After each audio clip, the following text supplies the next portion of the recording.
As a VR slappy, about the only feeling that compares to copping a game that lives up to the hype is randomly running across an unexpected gem. That's what we have going on here with Guardians. I never even heard of this game.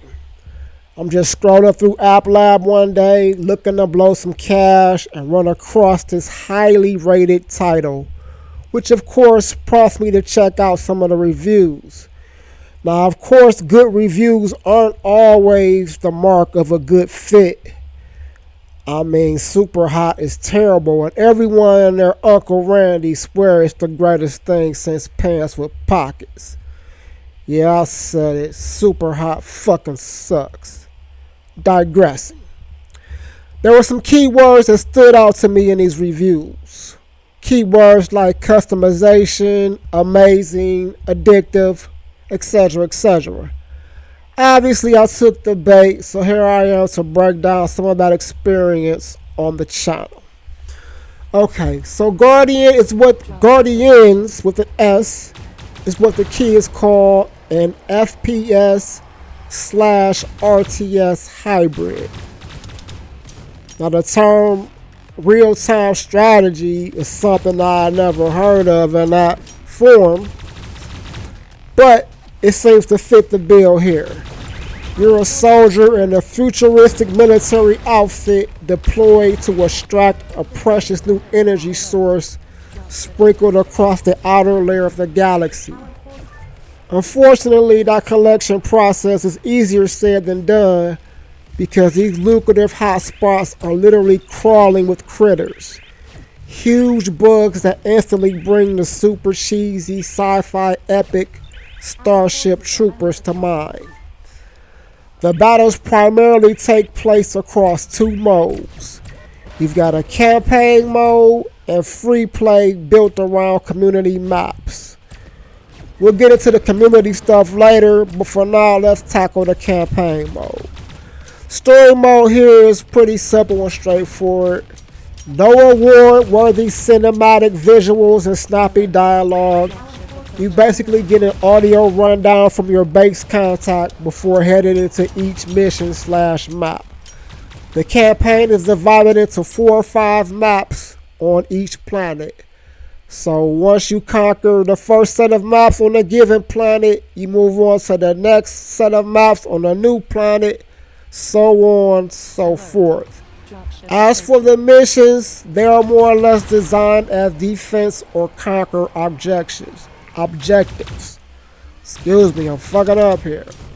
So you're either guarding the command base the energy miner is deployed from, guarding the miner itself, or actively destroying the nest the enemy bugs are hatched from, all while guarding the base in the process. No matter what the objective is, you have to guard the base. That's a must. This is where strategy comes into play. If you stray too far away from the base without erecting an effective defensive squad, you might hear that the base is getting lit the fuck up before even reaching the enemy nest. Likewise, you can end up overwhelmed if you set off alone to go handle business with these bugs. Shit gets real intense real fast. Now let's dive into the squad / strategy elements because that's a huge part of the experience. Guardians allows you to deploy various inventory items into the battle. This includes armed droids, tanks, drones, and massive mech robots reminiscent of those walking battleships in Star Wars. You purchase these inventory items with the currency you collect in the form of those red energy crystals we talked about earlier. There's also an extraction device in your inventory that I haven't quite figured out how to use, so I just roll with the crystals you get when you kill certain enemies or from the drop ships the home base sends to you during battle. Now the squad aspect is crucial here. You literally cannot roll without a squad because the enemy rolls deep. So deep that there's guaranteed to be a ton of casualties on your side before all is said and done. You can control your squad in various ways. For example, you can direct the armed droids to guard the base, patrol certain areas, follow you to the next extraction point, so on and so forth. I imagine I haven't even scratched the surface in this area. I just like to dive right into the firefight. For now, the mech is easily my favorite of these inventory items on your squad. These cats are hella aggressive and will charge in after the enemy guns blazing. That aggression can result in them being destroyed faster than your other assets, but considering all the enemies they take out in the process with them, it's one of those trade-offs you live with all day, every day. In addition to your squad, you have a decent selection of weapons at your disposal, including a variety of laser guns, a bow and arrow, flamethrower, bombs, and even a lightsaber-like blade. Nice to have these choices, but I tend to dual wield the A5 guns.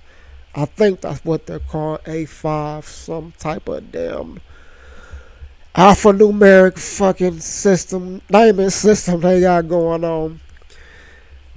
The A5s are among the few guns that give you infinite ammo in the form of 16 round clips. You just gotta rock the controller downward to reload. Looks like you can also purchase ammo upgrades for some of the other weapons, but I haven't really dug into that aspect just yet. Guardians campaign mode is cool enough. I got stuck on one map on like the third planet, I think. So lately, I've just been fucking with the community maps exclusively. And trust me, this is where the meat of the game is at, in my opinion at least. There are dozens upon dozens of community maps available, and you can download them right from the game. These maps are made possible from the built-in level editor that allows you to create your own maps from scratch. I haven't tried it myself, but having played quite a few of them, it's clear to see that the editor is pretty damn cool.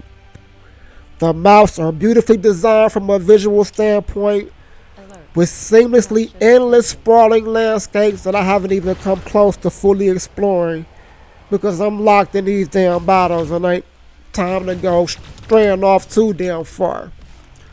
Best of all, these maps check all the boxes in terms of gameplay.